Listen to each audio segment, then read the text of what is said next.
Section 1. Good morning, Riverdale Preschool. Sally speaking. Hello, my name's Robert. I've got a 4-year-old daughter called Susie, and I'd like to get some information about your preschool, please. Sure, Robert. Well, Susie's the right age. We take 3 and 4-year-olds in classes of 20 students. Oh, great. And how many teachers do you have? We have 2. The first group is taught by Mrs. Oliver, and the second group is taken by Mrs. Keogh. Just a moment, I'll write that down. Could you spell the last name, please? It's an unusual one, isn't it? Yes, it's Keogh. OK, I've got that. Now, I know the children attend for 2 or 3 days a week. That's right. The older ones, like Susie, are here for 3 days, which means 15 hours a week. The younger ones, the 3-year-olds, attend 2 days a week. That's a total of 10 hours. And what do they do during that time? Well, half the day is spent outside, and the children can run around and play games with their friends, or do a calmer activity, like painting, for example. We have a great outside play area that we're improving all the time. Yes, we were walking past the other day and Susie noticed. You've recently put in a new slide, haven't you? Yes, we're really pleased with it. It's a big one, and the children love it. And are you thinking of adding anything else outdoors? Well, we were hoping to build a playhouse, but that was too expensive. So we're now making plans for a garden where the children will be able to grow flowers and vegetables. Lovely. And what else do the children do? Well, the other half of the day is spent indoors. This year, the children seem to be very interested in music, so the teachers are doing a lot of activities related to that. Last year, there seemed to be more of an interest in dancing. Well, Susie would love either of those. The teachers may sometimes play quiet games with the children, but we always make time for a story each day. It's a very important part of the program here. Yes, of course. Now, I'd like to ask you about the fees, if that's okay. Sure. We actually had to put them up this term, I'm afraid. Yes, I heard from a friend of mine that it used to be $420 for the term, but it's just gone up to $470. Is that right? Yes, we had to add the extra $50 to cover costs. Things got a lot more expensive last year. I understand. And I think the fees are still quite reasonable.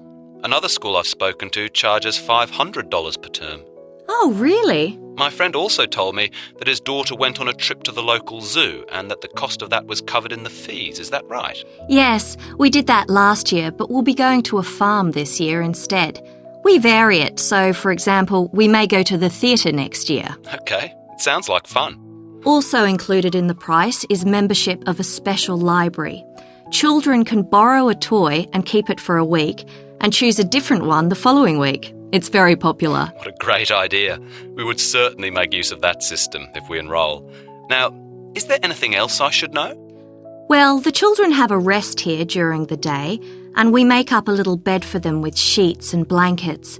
But we advise parents to pack a pillow in the child's bag, as we don't provide one. OK, I'll make a note of that. So, what should I do if I want to come and look around the school during the day and meet the staff? The best thing is to call the teacher on the classroom mobile, and she'll tell you which time is best to visit. Shall I give you the number? Yes, please. OK, it's 0914 638 520. Thanks for all your help, Sally. And we hope to see you soon. No problem. Bye for now. Section 2. Hi, thanks for coming along. My name's Marissa, and I'm going to tell you a bit about finding part-time jobs. Not everybody wants to work when they're studying, and as this is your first year, you may feel that you've quite enough to do as it is. But you may change your mind or find that you need to earn some extra cash. However, if you are a student from overseas, there may be particular conditions attached to working in this country, so you should check with the staff at the center before applying for a job. Right. Now, the university has its own job center on the campus. Well, actually, it's not on this main Hillston campus. It's based in the Student Services Building on the campus called Woodside, spelt WOODSIDE. The center works on a drop-in basis, which means that you don't have to make an appointment. It's open 6 days a week, Monday to Saturday, and 9 hours a day from 10 in the morning until 8 at night. The center is run by other students, but a professional employment lawyer is on hand every Tuesday if you want any advice about your job. There may be a queue, in which case you will have to wait, so make sure you allow plenty of time. Part-time jobs become available almost every day, and they are advertised on the university website, which you can access through the library if the computer center is closed. You should check things daily, and if you see a job which interests you, call in at the center.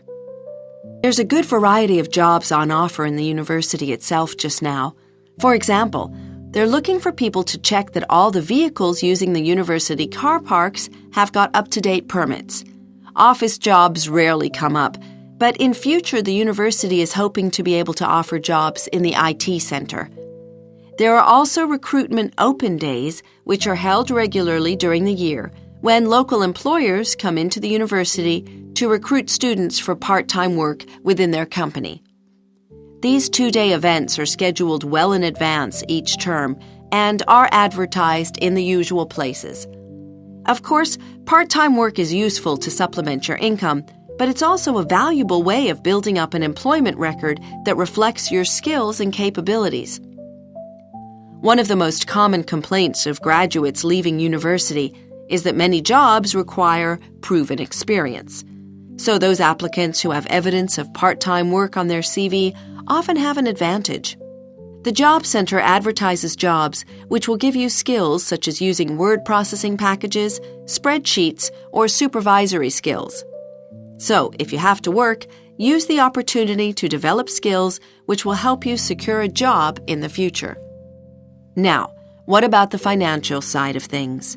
Well, students who work part-time can no longer expect to be paid cash. An employer will deduct tax from what you earn, but depending on your own individual circumstances and how much you earn in a year, you should be able to reclaim some of this. You may also have to contribute towards an insurance scheme, but you must ask your employer about these deductions.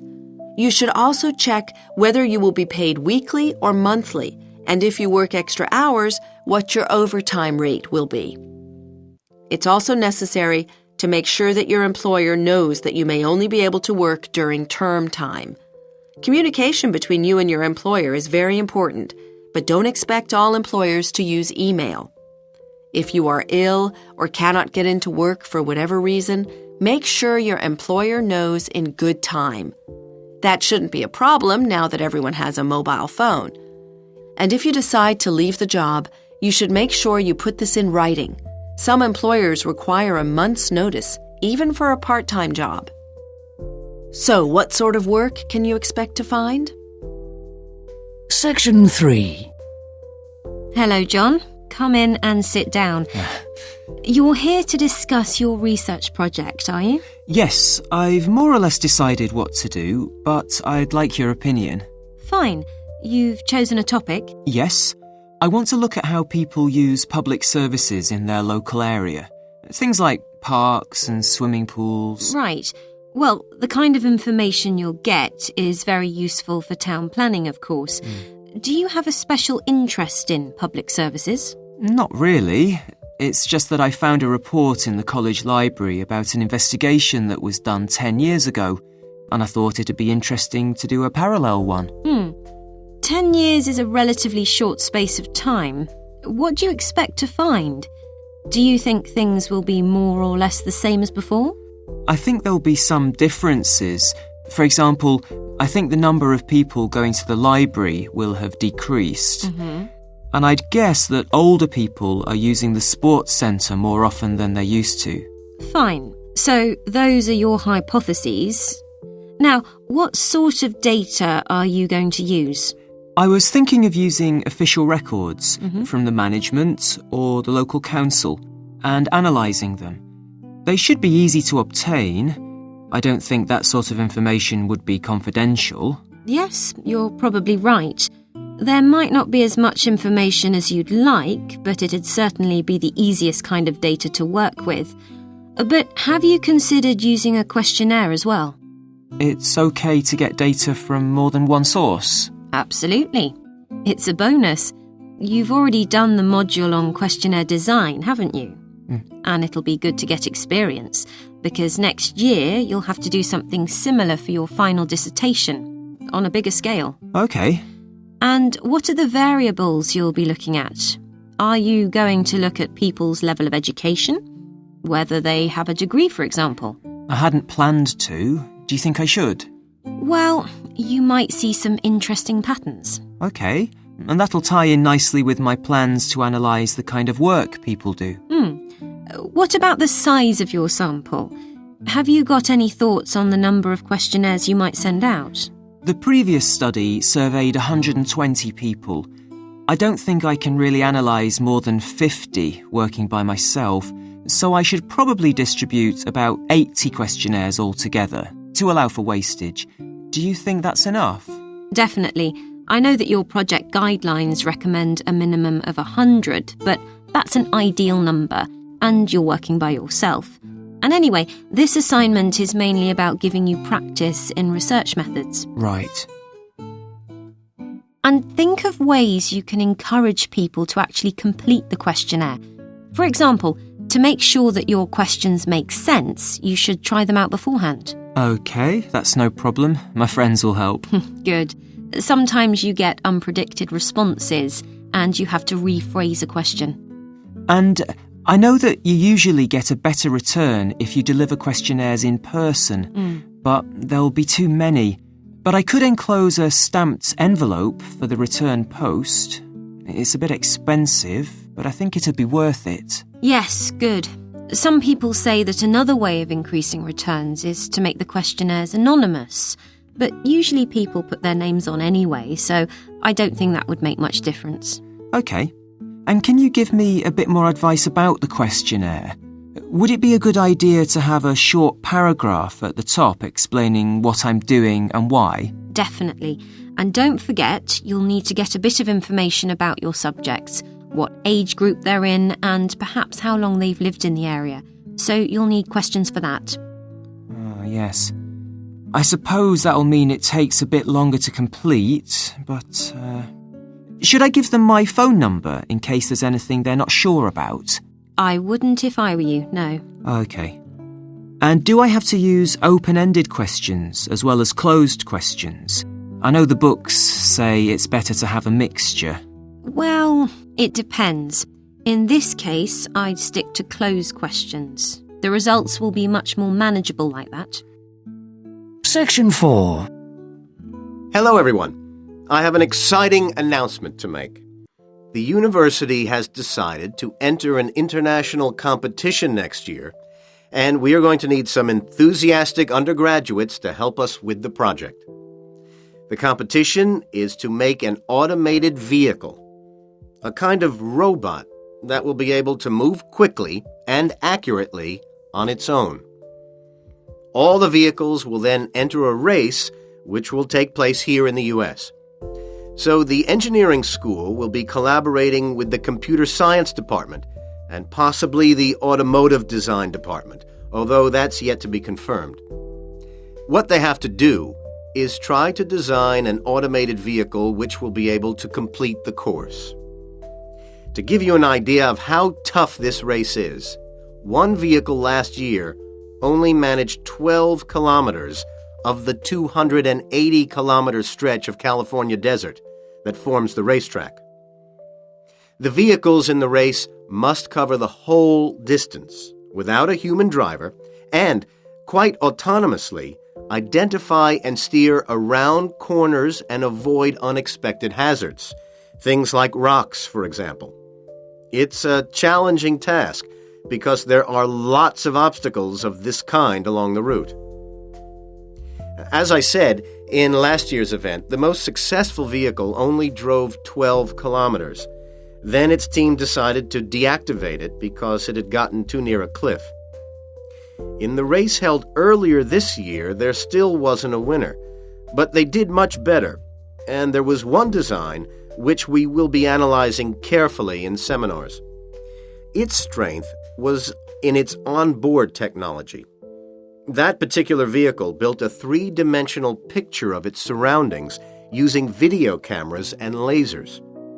It was equipped with 7 laptop computers, which analyzed the incoming information 10 times a second.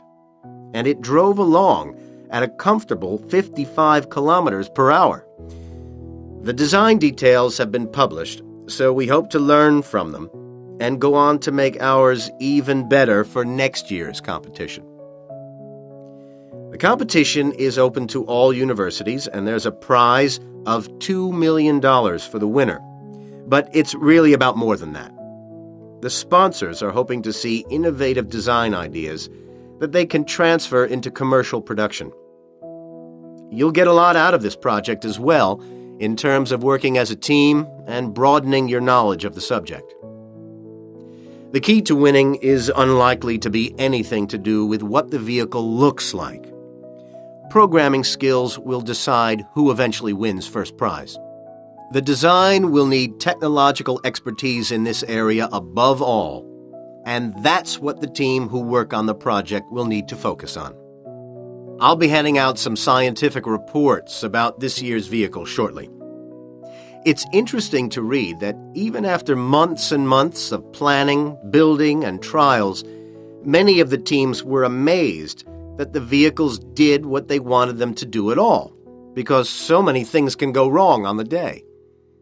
So even though no vehicle actually completed the course, they were pleased they got as far as they did.